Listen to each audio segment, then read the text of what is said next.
লক্ষ্মী ঝাঁপি সিরিয়ালের আজকের পর্বে আপনারা দেখতে পাবেন ঝাঁপিকে কিছু গুন্ডা আক্রমণ করেছে।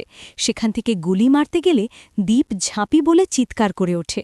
আর ঠিক তখনই ঝাঁপির ছোটবেলার বন্ধু ঋষভ তাকে সেখান থেকে টেনে সরিয়ে নেয়। ঝাঁপি রাস্তায় মুখ থুবড়ে পড়ে যায়। দীপ পরিস্থিতি দেখে বলে, ওটা ঋষভ না, আমাদের পাশের পাড়াতেই তো থাকে। এরপর ঝাঁপি দেখে দীপ ওই গুন্ডাদের সাথে মারামারি করছে। দীপ ধমকের সুরে বলে, তুই এই ব্যাংকে এসে ডাকাতি করতে এসেছিস? এত বড় সাহস! ঠিক তখনই পুলিশ সেখানে পৌঁছে যাওয়ায় ডাকাতরা পালিয়ে যায়। সবাই উদ্বিগ্ন হয়ে ঝাঁপিকে জিজ্ঞাসা করে, তোর কিছু হয়নি তো? ঝাঁপি বলে, না, আমার কিচ্ছু হয়নি। তুই ঠিক আছিস তো? দীপ বলে, হ্যাঁ। ঝাঁপি তখন ঋষভকে উদ্দেশ্য করে বলে, তুমি তাকে ঠিক চিনতে পেরেছ দীপদা, তাই না? হঠাৎ করে তুমি এখানে? ঋষভ জানায় সে ব্যাংকে সিইও হিসেবে জয়েন করেছে। দীপ অবাক হয়ে জিজ্ঞাসা করে, তুই তো কলকাতায় ভালো একটা জব করতিস, তাহলে হঠাৎ করে এখানে ফিরে আসলি কেন? ঋষভ উত্তরে বলে, ঝাঁপির জন্য। ঝাঁপি আমাকে ডেকেছে, আর আমি আসব না তা কি কখনো হয়? তাছাড়া শুনলাম ঝাঁপি নিজে এত বড় একটা ব্যাংক খুলেছে, তাই আমি নিজেই আগ্রহ দেখিয়ে এখানে চলে এলাম। দীপ তখন একটু অস্বস্তিতে পড়ে বলে, এসব কি বলছিস উল্টাপাল্টা? তুই তো জানিস ছোটবেলা থেকেই আমি ঝাঁপির প্রতি ক্রাশ ছিলাম। ঋষভ মুচকি হেসে বলে, দীপদা, শেষ পর্যন্ত কিন্তু তুমিই জিতেছ মনের মানুষটিকে নিয়ে। তোমাদের দুজনকেই কংগ্র্যাচুলেশন। তোমাদের দুজনের জন্য একটা গিফট এনেছি। ব্যাংকের কর্মীরা যখন ভয় জড়সড় হয়ে বসে আছে, তখনই ঝাঁপি সেখানে আসে।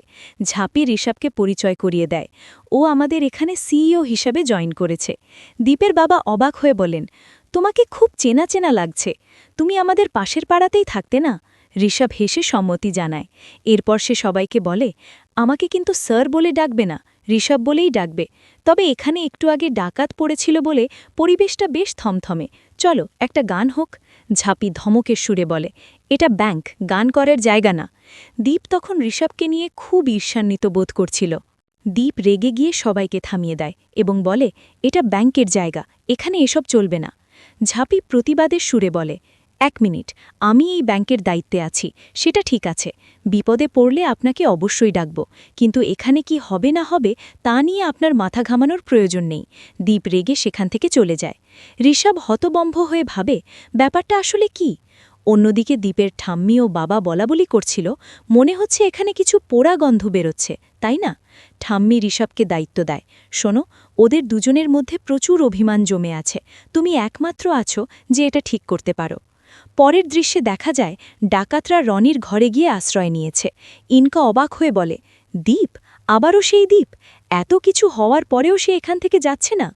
ঝাঁপি ও দীপ বাড়ি ফেরে। ঝাঁপি ঘরে যেতে চাইলে দীপ তাকে থামিয়ে বলে, তুই যে ঋষভকে তোর কোম্পানিতে সিইও করেছিস, সেটা আমাকে জানাসনি কেন? ঝাঁপি পাল্টা উত্তর দেয়, তোমার আর আমাদের মধ্যে কি ব্যক্তিগত কোনো কথা হয় যে তোমাকে জানানোর প্রয়োজন মনে করব? এরপর ঝাঁপি সেখান থেকে চলে যায়। চুন্নি এসে জানায় যে নিচে যেতে হবে। নিচে গিয়ে ঝাঁপি দেখে সবাই দোল খেলার জন্য রং, পিচকারি সব রেডি করেছে। দীপ উদাসীনভাবে বলে, তোদের রং খেলার ইচ্ছা থাকলে তোরা খেল, আমার একটুও ইচ্ছে নেই। শ্বশুরমশাই জোর দিয়ে বলেন, তোকে রং খেলতেই হবে, না হলে এই বাড়িতে কোনো রং খেলা হবে না, আমার এটাই শেষ কথা। ঠাম্মিও একই কথা বলে। ঠাম্মি আরও যোগ করে, ঋষভকেও ইনভাইট কর, সবাই মিলে হই হুল্লোড় করে দোল উৎসব পালন করব। পরের দিন সকালে সবাই রঙের জায়গায় হাজির হয়। ঝাঁপি চুপচাপ দাঁড়িয়ে থাকে।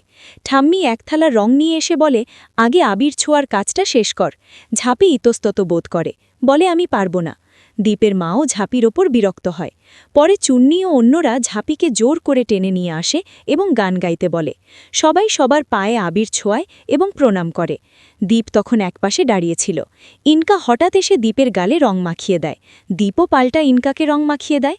চুন্নি এটা দেখে বলে, দাদাভাই, তুই এটা কি করলি? ইনকাকে রং মাখালি, কিন্তু ঝাঁপিকে দিলি না। ঝাঁপি কঠিন গলায় বলে, ছাড় চুন্নি, আমার গালে রং মাখানোর মতো ওর কোনো অধিকার নেই। এই বলে ঝাঁপি নিজে একগোছা রং তুলে নিজের গালে মেখে নেয়।